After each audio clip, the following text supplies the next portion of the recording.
नमस्कार दोस्तों, आज हम ऋग वैदिक काल के प्रश्नों को देखेंगे जो कि हर एग्ज़ाम में पूछे जाते हैं और पूछे भी गए हैं, आगे भी पूछे जाने की संभावना है। ये बहुत ही इम्पोर्टेंट है। आइए स्टार्ट करते हैं। ऋग वैदिक सभ्यता का जनक माना जाता है आर्य को।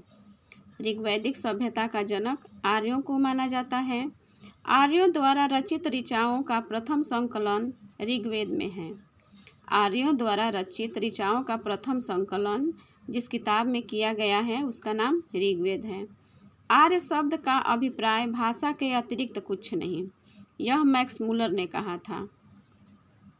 वैदिक संस्कृत के साम्य रखने वाली प्रमुख यूरोपीय भाषाएं, यानी कि वैदिक संस्कृत के समान कुछ यूरोपीय भाषाएं हैं।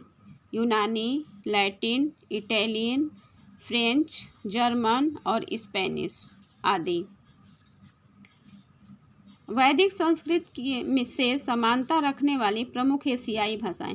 देखिए, यह वैदिक संस्कृति से समानता रखने वाली यूरोपीय भाषाएं थी जो थी यूनानी, Latin, Italian, French, German, Spanish, और अब है वैदिक संस्कृत से समानता रखने वाली एशियाई भाषाएं। तो एशियाई भाषाएं हैं जेंद, फारसी, पश्ती और बलूची आदि। सप्त सैंधव प्रदेश अर्थात आर्यों का भारत को आर्यों का मूल आदि देश स्वीकार करने वाला प्रमुख इतिहासकार। जैसे सप्त सैंधव प्रदेश को आर्यों का मूल निवास स्थान कुछ इतिहासकारों ने स्वीकार किया है। उनके नाम हैं पंडित गंगानाथ झा, LD कला, डॉक्टर अविनाथ चंद्र, DS त्रिवेदी और डॉक्टर संपूर्णानंद। आगे बढ़ते हैं। वैदिक साहित्य में सप्त सैंधव प्रदेश को दी गई संज्ञा। वैदिक साहित्य में सप्त सैंधव प्रदेश को क्या संज्ञा दी गई थी? देवकृत मेघने अर्थात देव निर्मित देश। भाषा की प्राचीनता एवं अवस्था के आधार पर माना जाने वाला आर्यों का आदि देश वो है लिक्यूनिया, यूरोप में है। प्रोफेसर गाइल्ड के अनुसार आर्यों का आदि देश प्रोफेसर गाइल्ड ने माना है डेन्यूब नदी घाटी, हंगरी, यूरोप को। आर्यों का जो प्रमुख अनाज था वो गेहूं और जौ था। आर्यों के प्रमुख पशु पक्षी थे हाथी, बाघ, गिद्ध, बतख और गाय। किशु जाति के वैदिक देवताओं से साम्य रखने वाले देवता सूर्य और मारुत थे। किशु जाति से वैदिक देवताओं से साम्य रखने वाले जो देवता थे वो सूर्य और मारुत थे। मितानी राज्य की प्राचीन राजधानी का नाम बोगाज कोई था। असुर के उपासक प्राचीन ईरानी जिनका असुर देवता जिंद अवेस्ता के अनुसार हैं वो हैं अहुरा मज़्द। असुर के उपासक प्राचीन यूनानी जिनका असुर देवता जिंद अवेस्ता के अनुसार हैं वो हैं अहुरा मज़्द। सप्त सैंधव प्रदेश की पश्चिमी व पूर्वी नदियां हैं सिंधु और सरस्वती। सिंधु जो है वो पश्चिमी है और पूर्वी है सरस्वती। वैदिक साहित्य के अंतर्गत आने वाला साहित्य चार वेद और उनकी संहिताएं, ब्राह्मण साहित्य, आरण्यक और उपनिषद, ये वैदिक साहित्य के अंतर्गत आते हैं। वैदिक साहित्य के अंतर्गत आने वाले ग्रंथ, वैदिक साहित्य के अंतर्गत न आने वाले ग्रंथ स्मृतियाँ, वेदांग, उपवेद, पुराण आदि। देखिए, ये प्रश्न बहुत ही महत्वपूर्ण है। इसमें से बहुत ही प्रश्न पूछे जाते हैं और ये पूछे जा चुके हैं। विश्व का प्राचीनता धार्मिक ग्रंथ है ऋग्वेद। सबसे प्राचीन ग्रंथ ऋग्वेद को माना जाता है। ऋग्वेद का वह मंडल जो बाद में जोड़ा गया प्रतीत होता है, 10वां मंडल। सामवेद की भौतिक ऋचाओं की संख्या 75 है। सामवेद की भौतिक ऋचाओं की संख्या 75 है। वह वेद जिसे वाजस्नेयी संहिता कहा जाता है। शुक्ल यजुर्वेद और ईशोपनिषद। शुक्ल यजुर्वेद और ईशोपनिषद को वाजस्नेयी संहिता कहा जाता है। आगे है यजुर्वेद का अंतिम अध्याय है ईशोपनिषद। यज्ञों एवं कर्म कांडों की निंदा करने वाला वैदिक ग्रंथ गोपथ, ब्राह्मण, आरण्यक और उपनिषद। देखिए, गोपथ, आरण्यक, ब्राह्मण और उपनिषद जो है वो वैदिक कर्म कांडों की निंदा करते हैं। उपनिषद का रचना काल 800 से 500 ईसा पूर्व माना जाता है। उपनिषद का रचना काल 800 से, रचना का जो समय है वो 800 से 500 ईसा पूर्व माना जाता है। वैदिक संस्कृत के स्थान पर उपनिषदों की जो भाषा है वो साहित्यिक संस्कृत है। प्रमुख उपनिषद हैं ऐत्रेय, कौशितकी, तैत्तिरीय, बृहदारण्यक, केन तथा छांदोग्य, जिसमें बृहदारण्यक उपनिषद जो है वो सबसे बड़ा है। ये बहुत बार परीक्षाओं में पूछा जा चुका है। ऋग्वेद में उल्लिखित नदियों की संख्या 99। ऋग्वेद में नदियों की कुल संख्या 99 है। सप्त सिंधु प्रदेश में पंजाब की नदियों की संख्या 5। देखिए, इसीलिए इसे पंजाब कहा जाता है। पंच और आब, आब मतलब नदी होता है और जिसमें 5 नदियों का समावेश हो वो पंजाब है। सिंधु नदी की पूर्वी सहायक नदी। सिंधु नदी की पूर्वी सहायक नदियाँ कौन कौन सी हैं? विपाशा, जिसे ब्यास भी कहा जाता है, परुष्णी, जिसे रावी नदी के नाम से भी जाना जाता है, शतुद्री जो सतलज नाम है, वितस्ता, झेलम, अस्कनी, चिनाब। आगे बढ़ते हैं। सिंधु की पश्चिमी सहायक नदियाँ। सिंधु की पश्चिमी सहायक नदियाँ जो हैं वो कुभा और कुरुमु। पारसियों का प्राचीनतम ग्रंथ जिंद अवेस्ता। पारसियों का प्राचीनतम ग्रंथ जिंद अवेस्ता। आर्यों का प्राचीनतम ग्रंथ ऋग्वेद एवं जिंद अवेस्ता। बोगाज कोई अभिलेख से प्राप्ति स्थान है, मतलब बोगाज कोई अभिलेख का प्राप्ति स्थान एशिया माइनर है। बोगाज कोई शिलालेख का समय जो है वो 1400 ईसा पूर्व है। बोगाज कोई शिलालेख का समय 1400 ईसा पूर्व, और इसमें जो देवता हैं बोगाज कोई में वो हैं इंद्र, मित्र, वरुण और नासत्य। ऋग्वेद के प्रमुख युद्ध हैं दशराज युद्ध, जिसमें 5 आर्य और 5 अनार्य थे। पुरु, मधु, तुर्वसु, अनु, द्रुहम, अनिल, पक्थ, भलानस, शिव और विश्मिन। ये दशराज, ऋग्वेद के जो प्रमुख युद्ध हुआ था दशराज युद्ध, उसमें शामिल थे। दशराज युद्ध के समय आर्यों का प्रमुख शासक, उस समय आर्यों का जो प्रमुख शासक था वो राजा सुदास थे, भरत वंश के। राजा सुदास के विरुद्ध 10 राजाओं का संघ बनाने वाले जो पुरोहित थे वो विश्वामित्र थे। दशराज युद्ध का स्थल, दशराज युद्ध का जो स्थल था वो परुष्णी नदी, रावी नदी, परुष्णी और रावी, परुष्णी को ही रावी नदी भी कहा जाता है, उसी के तट पर हुआ था दशराज युद्ध। दशराज युद्ध का कारण विश्वामित्र के पुरोहित पद से हटाकर वशिष्ठ को पुरोहित बनाना। दशराज युद्ध का जो मुख्य कारण था वो विश्वामित्र को पुरोहित पद से हटा दिया गया था और उनके स्थान पर वशिष्ठ को पुरोहित बनाया गया, जिसके कारण दशराज युद्ध हुआ था। भरत जन के राजवंश का नाम त्रित्सु। भरत वंश के जो राजवंश था वो त्रित्सु था। दशराज युद्ध में विजयी शासक जो थे वो भरत नरेश सुदास थे। भरत वंश के शासक राजा सुदास थे। आगे बढ़ते हैं।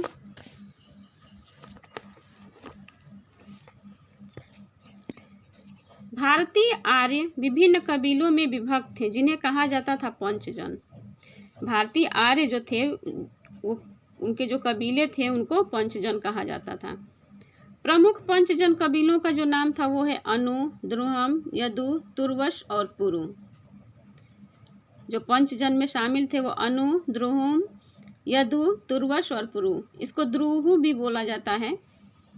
कालांतर में हमारे देश का नाम भारतवर्ष पड़ा, भरत कुल के नाम पर। भरत कुल के नाम पर ही हमारे देश का नाम भारत पड़ा। दशराज युद्ध में पराजित होने वाला प्रमुख कबीला पुरु था। दशराज युद्ध में पराजित होने वाला प्रमुख कबीला पुरु था। कालांतर में भारत व पुरु कबीलों के मैत्री से उत्पन्न नया कबीला जो था वो कुरु था।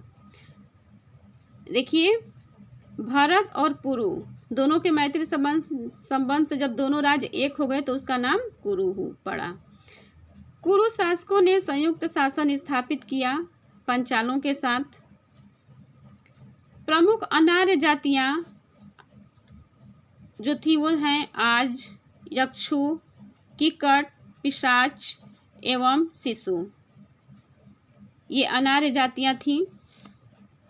और अनार्य जो राजा थे वे भेद, शंबर, धुनी, चुभुरी आदि। भरत नरेश सुदास द्वारा पराजित प्रमुख आर्य राजा। भरत नरेश सुदास के द्वारा जो प्रमुख अनार्य राजा थे वे मेद थे। अनार्य राजा शंबर का युद्ध हुआ था दिवोदास के साथ। चपटी नाक के कारण आर्य कहलाए अनासा। चपटी नाक के कारण आर्यों का एक और नाम पड़ा अनासा। भाषा भेद के कारण जो आर्य कहलाए वो है मृद्रवाक। और धार्मिक भेद के कारण जो आर्य कहलाए वो है देवकीमूल। ऋग्वेद सेना की प्रमुख इकाइयाँ। ऋग्वेद सेना की प्रमुख इकाइयाँ जो थी वो सर्ग, प्रांत एवं मण। संघ, सर्ग, प्रांत एवं मण जो थी वो ऋग्वेद सेना की प्रमुख इकाइयाँ थीं। ऋग्वैदिक आर्यों के प्रमुख अस्त्र शस्त्र थे धनुष बाण, बर्छी, भाल, फरसा, तलवार। बर्छी बाण, धनुष बाण, बर्छी, भाला और फरसा तलवार ये आर्यों के प्रमुख अस्त्र शस्त्र थे। और जन के नेता को राजन कहा जाता था। ऋग्वैदिक काल में जन के नेता को राजन कहा जाता था। और राजन का जो पद था वो अनुवांशिक होता था। सेना का वह अंग जिसका ऋग्वेद में उल्लेख नहीं है, रथ सेना। रथ सेना का ऋग्वेद में उल्लेख नहीं है। ऋग्वैदिक रत्न जो थे वो थे राजा, पुरोहित, सेनानी, ग्रामणी सूत, रथकार, करमार और इष्पश, दूत, ब्राजपति आदि। इनको वैदिक रत्न माना जाता था, ऋग्वैदिक रत्न माना जाता था। ऋग्वैदिक काल में दास्ता का प्रमुख कारण क्या था? ऋण अदा न कर पाना। ऋग्वैदिक काल में दास्ता का प्रमुख कारण ऋण अदा न कर पाना था। ऋग्वैदिक समाज की न्यूनतम इकाई कुल या परिवार थी। ऋग्वैदिक विदुषी महिला जिनका विवाह चर्म रोग से ग्रस्त होने के कारण बहुत समय तक नहीं हुआ वो थी घोषा। घोषा जो थी वो चर्म रोग से ग्रसित थी और जिनका विवाह बहुत समय तक नहीं हुआ। गृहपति के पश्चात उसका उत्तराधिकारी होता था गृहपति का ज्येष्ठ पुत्र। ऋग्वैदिक प्रमुख विवाह संस्कार को कहा जाता था पाणी ग्रहण। ऋग्वैदिक युग में विवाह संस्कार जो होता था उसे पाणी ग्रहण के नाम से भी जाना जाता था। वैदिक समाज में प्रचलित न होने वाली सामाजिक प्रथाएं। वैदिक समाज में प्रचलित न होने वाली सामाजिक प्रथाएं सती प्रथा और पर्दा प्रथा का उल्लेख ऋग्वेद में नहीं मिलता है। ऋग्वैदिक काल में प्रचलित विवाह के प्रकार थे अनुलोम और प्रतिलोम। देखिए, अनुलोम विवाह में क्या होता था कि उच्च वर्ग का पुरुष होता था और निम्न वर्ग की स्त्री होती थी। और प्रतिलोम विवाह में पुरुष जो होता था वो निम्न वर्ण का होता था और स्त्री उच्च वर्ण की होती थी। महर्षि शुक्राचार्य की पुत्री देवयानी का राजा ययाति से विवाह प्रतिलोम विवाह कहलाता है। और बृहर्षि स्यावादुम का राजा रथवती की पुत्री दाम्र के साथ जो विवाह हुआ था वो अनुलोम विवाह के नाम से जाना जाता है। वो उसे अनुलोम विवाह कहते हैं। इसमें जो पुरुष होते हैं वो उच्च वर्ण के होते हैं और स्त्री जो होती है वो निम्न वर्ण की होती है। महर्षि अंगिरस की पुत्री का राजा असंभ के साथ विवाह प्रतिलोम विवाह। ऋग्वैदिक काल में कन्या के विवाह की अनुमानित आयु जो थी वो 16 से 20 वर्ष थी। ऋग्वैदिक काल में कन्या की जो अनुमानित आयु थी वो 16 से 20 वर्ष थी। ऋग्वैदिक विदुषी स्त्रियां जो थी वो लोपामुद्रा, अपाला, घोषा, सिक्ता, निवारी एवं विश्वारा। लोपामुद्रा के जो पिता थे उनका नाम विदर्भराज था और इनके पति का नाम अगस्त ऋषि था। प्रमुख ऋग्वैदिक वाद्य संगीत उपकरण जो थे, संगीत में जो प्रयोग किए जाते थे वो बांसुरी, वीणा, ढोल, शंख, दुंदुभी, आधार जिसको झांझ भी बोला जाता है, मंजीरा, मृदंग और करताल आदि थे। ऋग्वैदिक मनोरंजन के साधन जो थे वो आखेट, घुड़दौड़, मल्ल युद्ध एवं द्रुत क्रीड़ा। वह पशु जिसका आखेट में वध नहीं किया जाता था, तो गाय का वध नहीं किया जाता था। गाय को अघन्या के नाम से भी जाना जाता था ऋग्वैदिक काल में। अघन्या का अर्थ होता है न मारने योग्य। आखेट योग वन्य प्राणी जिनका शिकार किया जाता था वे हाथी, सिंह, हिरन, भैंसा, सुअर आदि थे। और ऋग्वैदिक काल में जो मुख्य पेय पदार्थ थे वो सोमरस, अर्जुनामी और पुतका था। आर्यों के प्रमुख वस्त्र जो थे वो नीवी जो नीचे पहना जाता था, वास जो ऊपर पहना जाने वाला वस्त्र था, अधिकार या अधिवास भी इसको बोलते हैं जिसे ओढ़ा जाता था। यज्ञ के अवसर पर नीचे पहना जाने वाला कढ़ाई युक्त जो वस्त्र था उसे तर्फ के द्वारा जाना जाता था, उसको तर्फ के नाम से जाना जाता था। सिर पर पहना जाने वाला जो ऊनी वस्त्र था उसे उष्णीय कहा जाता था। अधिवास वस्त्र का एक प्रकार था जिसे द्रपी भी कहा जाता था। अधिवास को द्रपी के नाम से भी जाना जाता था। यह एक प्रकार का वस्त्र था। ऋग्वैदिक प्रमुख आभूषण निष्क, कुंभ, रुकम, भुजवध और नुपुर। ऋग्वैदिक काल में जो आभूषण थे वो निष्क, कुंभ, रुकम, भुजवध और नुपुर थे। ऋग्वैदिक पंचजन कंकड़ और मुद्रिका आदि था। ऋग्वैदिक पंचजन जो थे वो कंकड़ और मुद्रिका थे। आगे बढ़ते हैं। प्रारंभिक आर्यों के दो वर्ण। प्रारंभिक आर्यों के जो दो वर्ण थे वो थे आर्यवर्ण व दारू या असुर वर्ण। आर्यवर्ण व दारू या असुर वर्ण। एक आर्यवर्ण थे, एक दारू या असुर वर्ण थे। ऋग्वेद में धार्मिक दृष्टि से उल्लेख नहीं है। ऋग्वेद में धार्मिक दृष्टि से उल्लेख नहीं है मंदिर तथा मूर्ति पूजा का। मंदिर और मूर्ति पूजा का ऋग्वेद में उल्लेख नहीं है। ऋग्वैदिक काल में राज्य की आय का जो प्रमुख साधन होता था वह भूमि कर व व्यापार कर था। राज्य कर की दर जो थी वो उपज का 16वां भाग होता था। ऋग्वैदिक काल में राज्य कर की जो दर थी वो उपज का 16वां भाग होता था। प्रजा से वसूला गया जो कर था वो बलि था। कर एकत्र करने वाले जो अधिकारी होते थे वह भाग दूध कहा जाता था। कर एकत्र करने वाले अधिकारी को भाग दूध कहा जाता था। और प्रजा से जो वसूला जाता था कर उसे बलि के रूप में जाना जाता था। ऋग्वैदिक काल में सिंचाई के प्रमुख साधन थे वर्षा जल और कुएं। एक वर्ष में फसलों की जो संख्या थी वो 2 थी और जो प्रमुख फसल थी वो गेहूं, जौ, चावल, धान, गन्ना, रागी, तिल, फल, सब्जी आदि।